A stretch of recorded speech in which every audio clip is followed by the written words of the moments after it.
Welcome to the JR Hendrick Texan Night, a podcast that deals with the early life of JR Hendrick. And now reading Jimmy and JR. 6 p.m. In the air,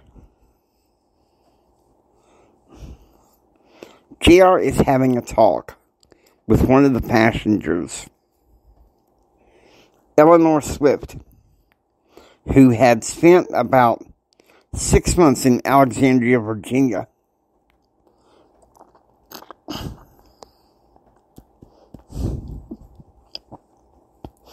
For the Institute of Sustainable Development.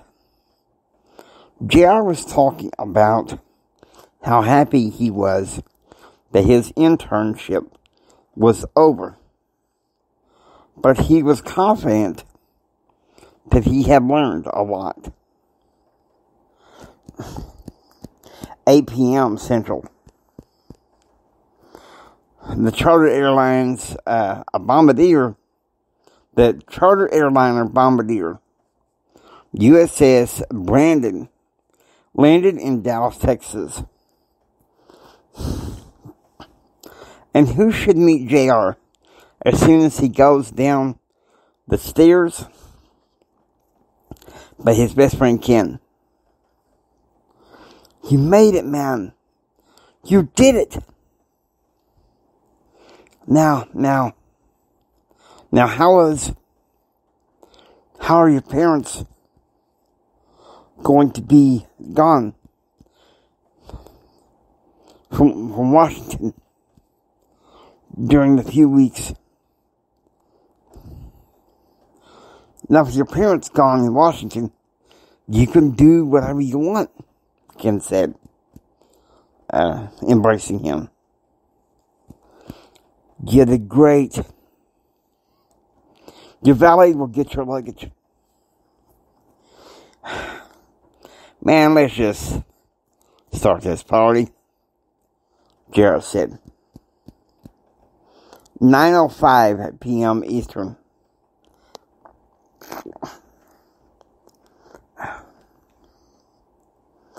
Jim, Blake, Katie, and Timothy Carter board the plane bound from Washington, D.C. to Baton Rouge. 9:05 p.m. Central. I was ready to have a little bit more fun after having some burritos from Taco Bell for dinner, and noticing that Ken had gone to sleep.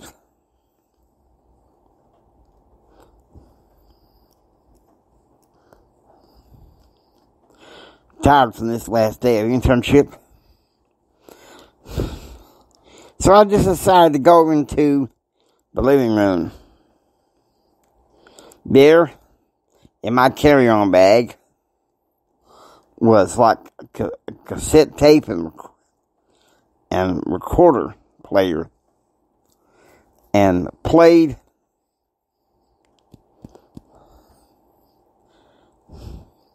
an earlier hit of today's John Smith show.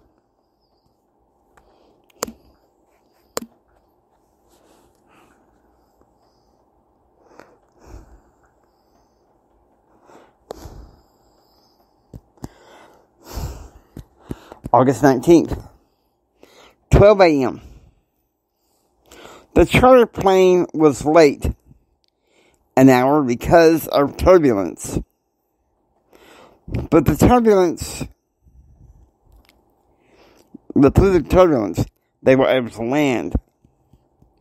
And Betsy held Jim close as he got down the stairs.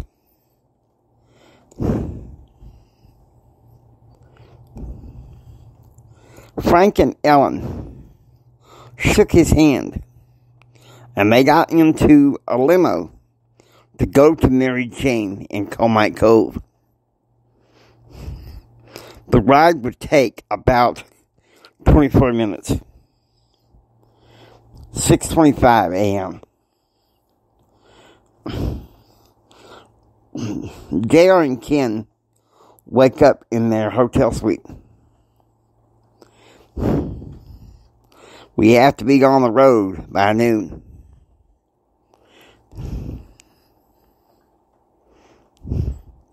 Is any time I get away. Anytime I get away from Papa Bear is better, Kent said. Now, come on. Your stepfather can't be all that bad, can he? Stop calling me that. He's a tightwad, third-rate prick. Hey. He's a chief customer service agent for American Airlines. In any case,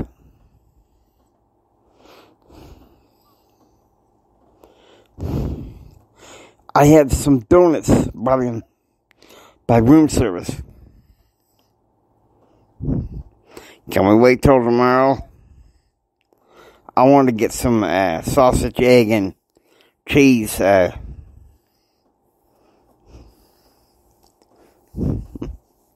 Room service is bringing that to us instead. Let me guess. You're going to ask your driver to get some for us from Southern Man tomorrow. 6:45 a.m. Jim, Frank, and Blake Carter are talking on the front porch of Mary Jane. So, Blake, how did you meet this fine man here? I met him around September last year when he was traveling around the country, especially when he made stuff over to Dallas with his best friend Claude.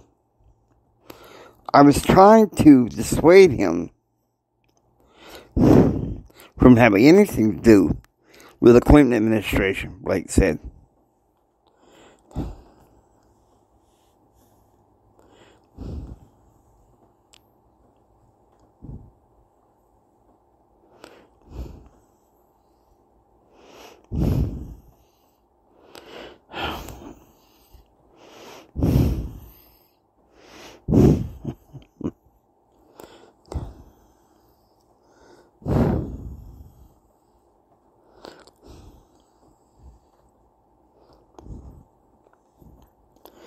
You know, you always surprise me, Jim said. You turn around politically so much. One show you're right wing, and one show you're left wing, and one show you're libertarian.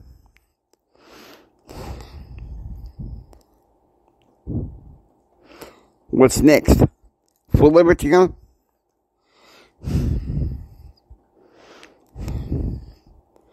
What are you trying to do?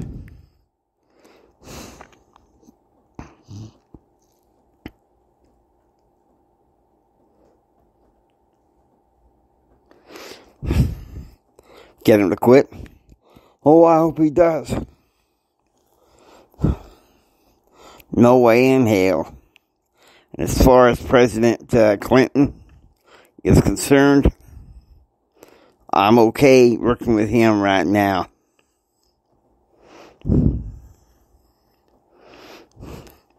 I sure as hell don't like him, Jim said. 8:15 a.m. Coming back from swimming in the lake, Jim was pleased to see Betsy making one of his favorite breakfasts, sausage biscuits.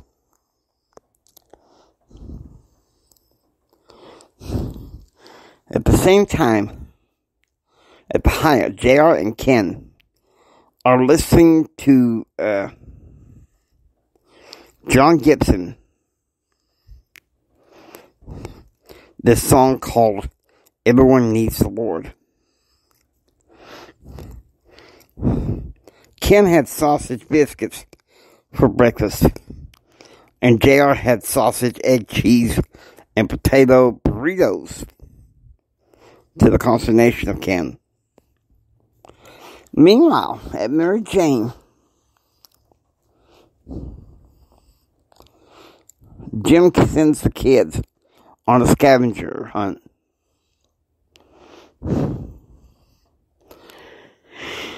To hunt throughout the town. Christine and Forever would be shopping with Ellen and Betsy most of the day. And so to the end, Amy, Kathleen, Micah, Bobby, and little Thomas would go on this scavenger hunt. 11 a.m. Elizabeth is seriously angry when Bill Clinton calls for another press conference to talk about the situation in Cuba. I'm going to go upstairs to see if Sadie Maid needs help making JR's bed.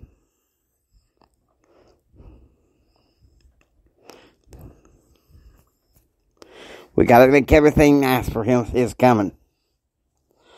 Mother, please, Tom said. Elizabeth ran upstairs anyway.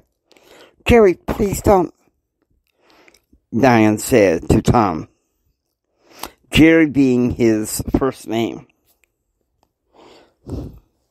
Meanwhile, in one of the courtyard's fountains of Mary Jane, Jim is sitting talking to Betsy, catching up for lost time, hoping not to be separated too much. Although Jim agreed to let her go to Baton Rouge from the 19th to the 22nd to go buy dresses this fall. 12:05 p.m.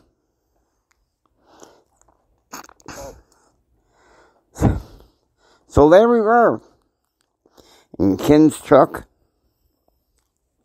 as Adam Plummer takes my school clothes with him on a flight back to Lubbock. And so we drove back home to Midland, Odessa, particularly back to Swainfield, my family ranch. We had tuna salad and chicken salad sandwiches to take for the road, playing Michael W. Smith and John Gibson as we sped off. 1:15 p.m. Thomas's Ford pickup pulls up into the drive. Elizabeth wheels out to see him, and as he gets out of the truck, in tears, he embraces her. "Grandma, I've been away for too long," Thomas said.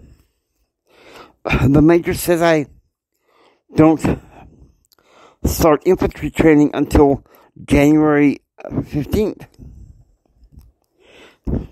Meaning I can run the ranch and keep up with my PT. I'm proud of you, son. I'm proud of you, son," Tom, his father, said. Now, your mother has made chicken salad sandwiches for all of us. So let's go into the dining room.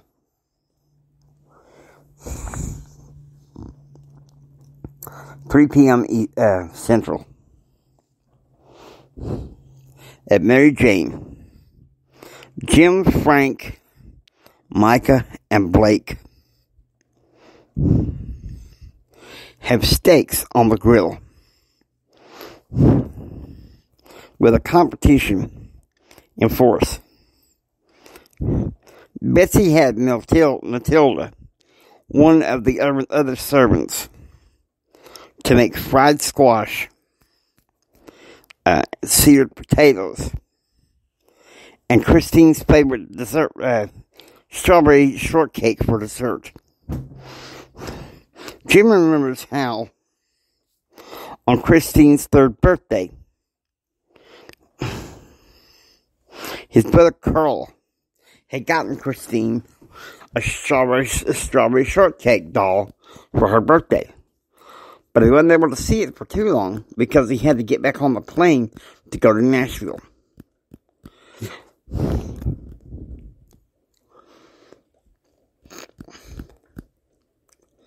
"5 p.m.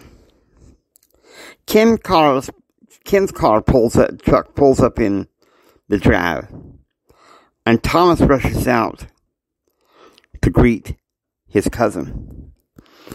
"Congratulations, Junior," Thomas said.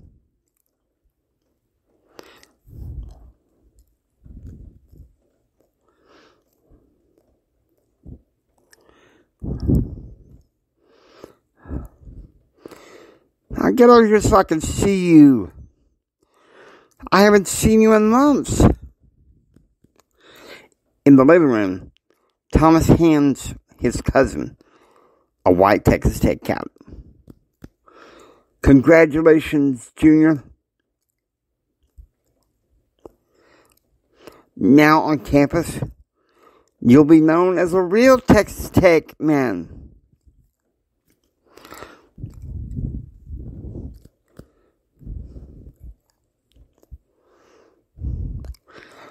"Dinner's at 7. I fixed us some of that chicken fried steak, son. Much better than that hoity-toity crap they were serving you in Washington, D.C., Elizabeth said. 7 p.m. Back at Springfield, family and friends are having dinner of chicken fried steak, mashed potatoes, mac and cheese, sweet potato pie, and sweet tea. But for Ken, he got a Sprite from his truck. I have to say, I miss Texas. With all those power games and politics that Daddy was pulling up there. D.C. is a fishbowl town, Jared said.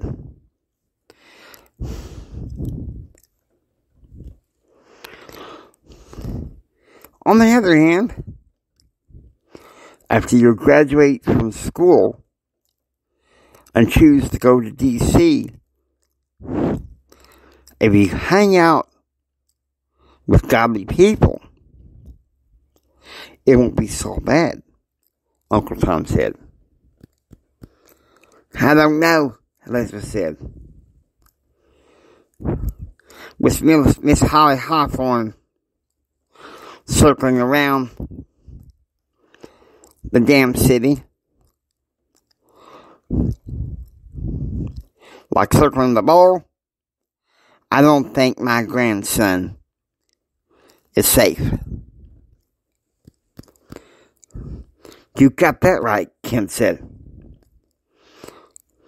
That woman broke his heart before. And if Jim thinks that he wants JR to marry her, It's only going to cause his heart to be broken again. Thanks. Can we not talk about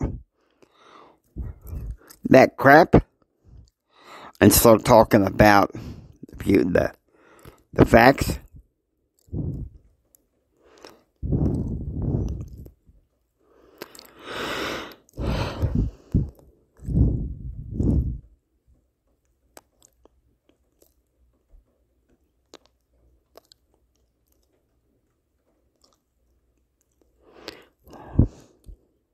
Sway men may be softies, but they don't take the same girl who broke their heart once before.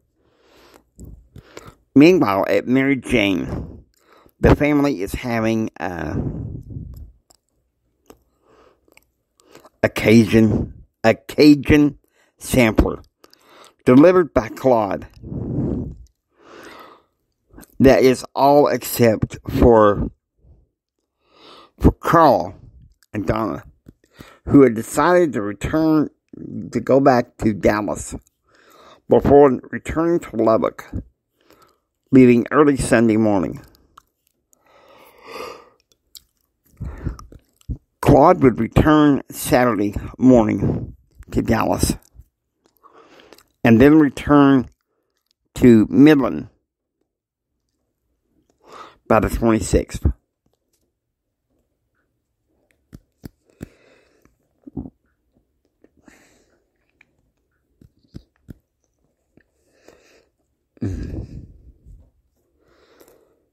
Here it is. August 20th, 1994. 2:30 a.m. Jim wakes up early and takes a pot of black coffee. It feels weird taking a break from the news when Claude wanted to fill him in with some of the layoffs going on in corporate America, something which Jim didn't give a damn about. 4:15 a.m. Jim and Betsy, Claude and Becky, Frank and Alan,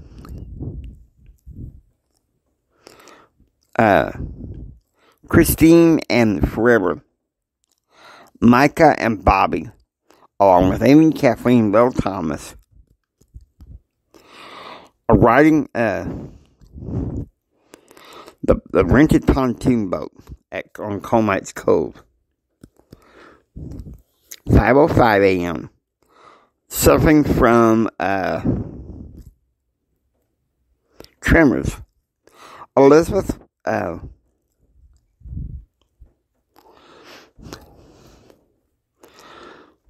wakes up and goes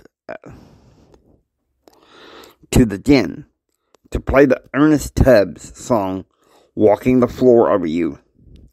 Betsy remembers New Year's Day 1954, when her husband Jeremy used to sing that song when visiting her in West Texas after a Christmas, a spat the day after Christmas, in order to try to get her and the children back to the ranch.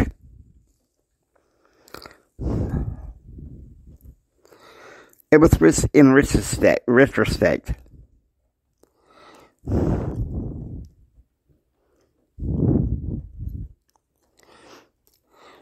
Elizabeth, with retrospect, did not hold any allusion to her late husband's drinking and sometimes womanizing.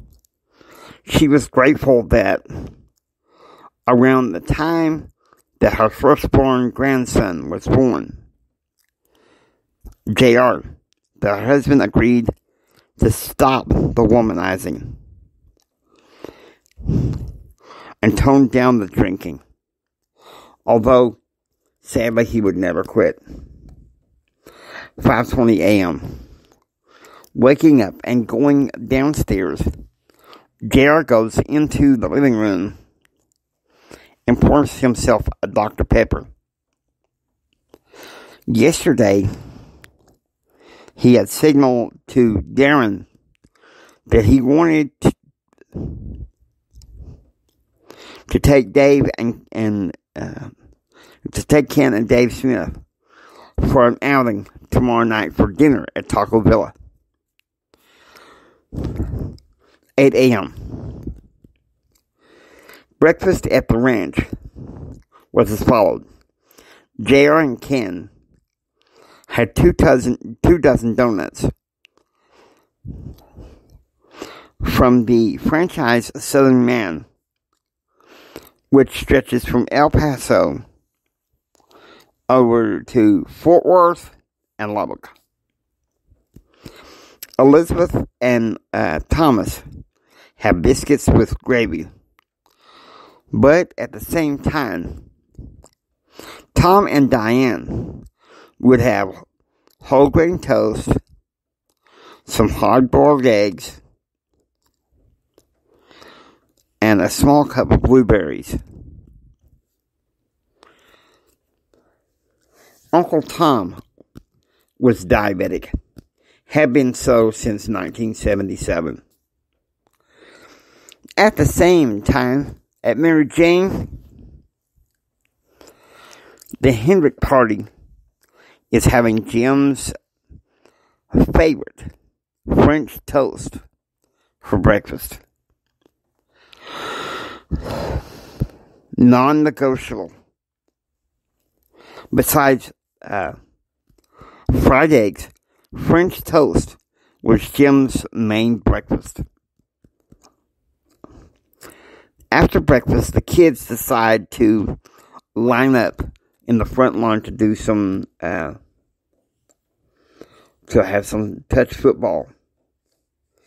Jim, Carl, and Blake Carter, along with Frank, would watch after breakfast.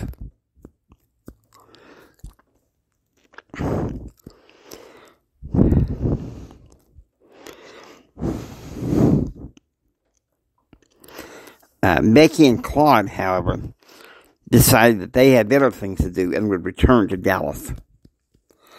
10 a.m. JR and Ken are playing 10,000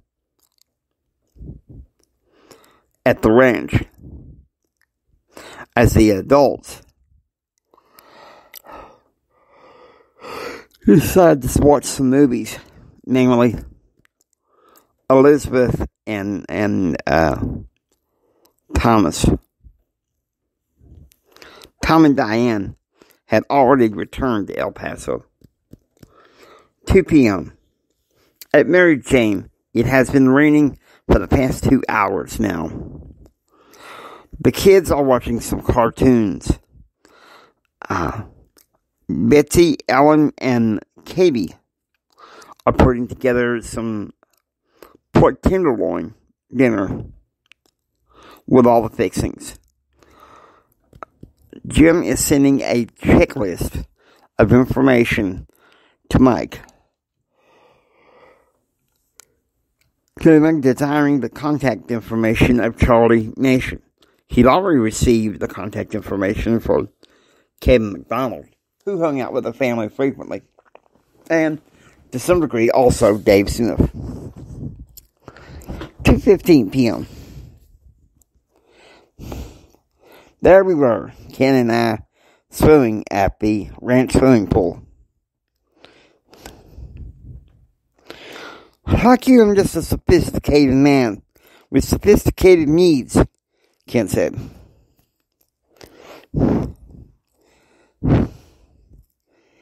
Just because I drive a little bed pickup doesn't mean that I'm some country bumpkin.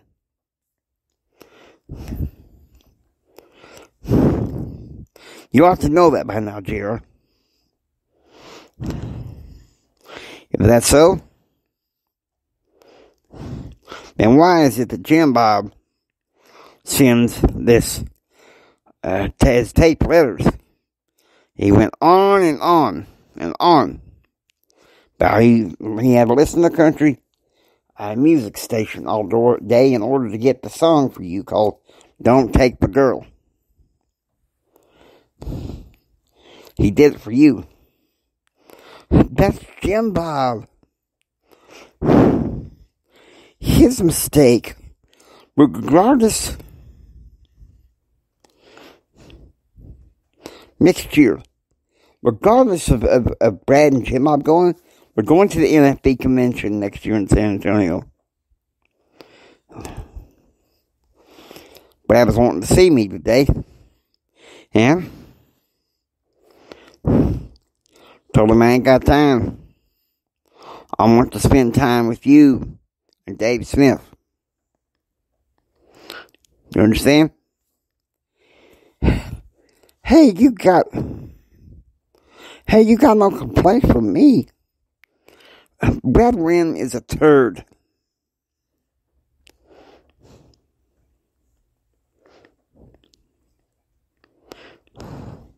They push their buddies away, and then they want them back. Well, that's not going to happen for a while. 4:10 p.m. Once again, there we were in my bedroom, staying for what would be the last night at Swainfield. Earlier that morning, around 10:30, Dr. Bertrand had made a house call, interrupting our game of 10,000 to make sure all my medical information was okay.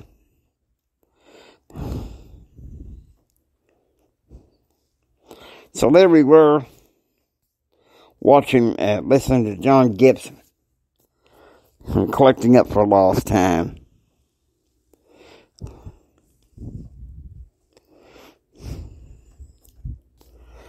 $4:30 p.m.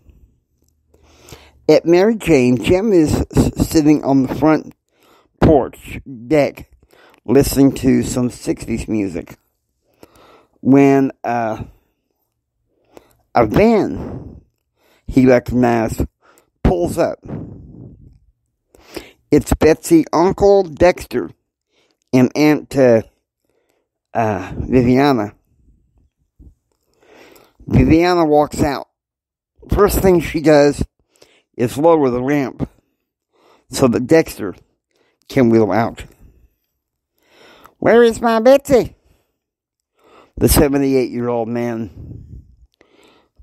with dark hair said. Betsy rushes outside. I'm here, Uncle Dexter. Aunt Viviana. We wanted to go see Elizabeth, but she's going through some chemotherapy right now, Viviana said. Nonsense, Dexter said. We'll come by sometime around Halloween or Thanksgiving. She should be a little better by then. 5:15 p.m. At Mary Jane, the Hendrick party sits down for dinner. They're having pork tenderloin,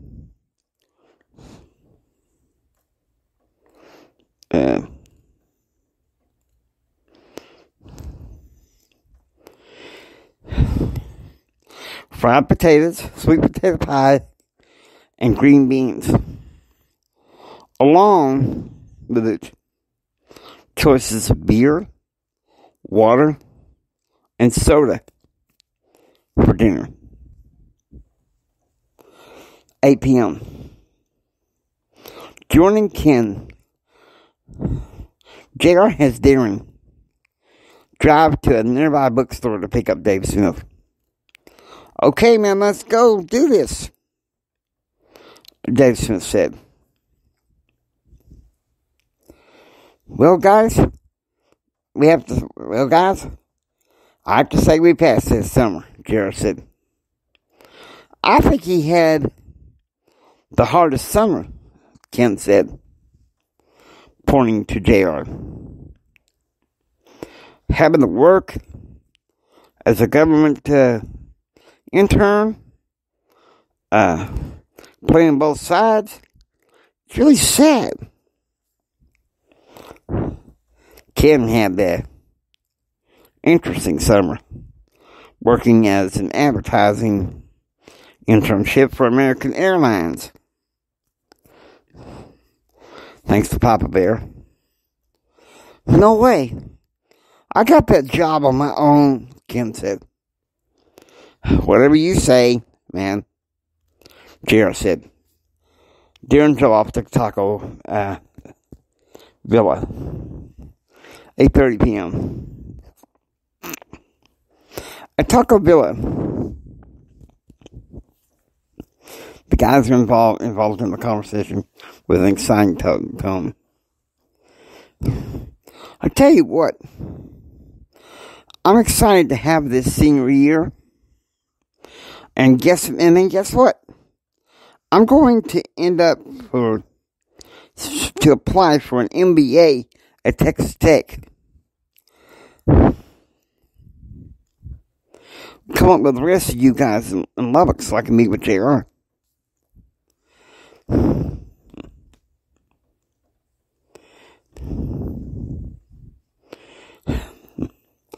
I love you, man, JR said.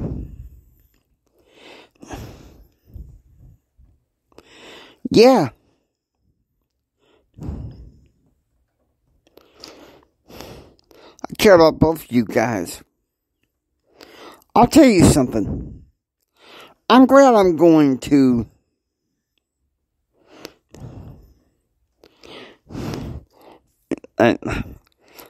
Odessa University College, even though they're rooting for A&M. Watch what you say, man, around here. Those are fighting words for me and JR, Dave Smith said. 10 p.m. Back in the truck, the three men have a conversation. Promise me, JR, you'll take better care of yourself? Go to the doctor when you need to go see one? And take your medication? Ken said. Dave, promise me that you'll see to it that he does? You don't have to worry.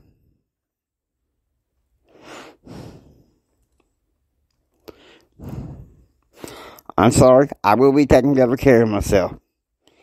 I learned my lesson up in Washington, D.C., JR said. Not in charge of him, Dave said.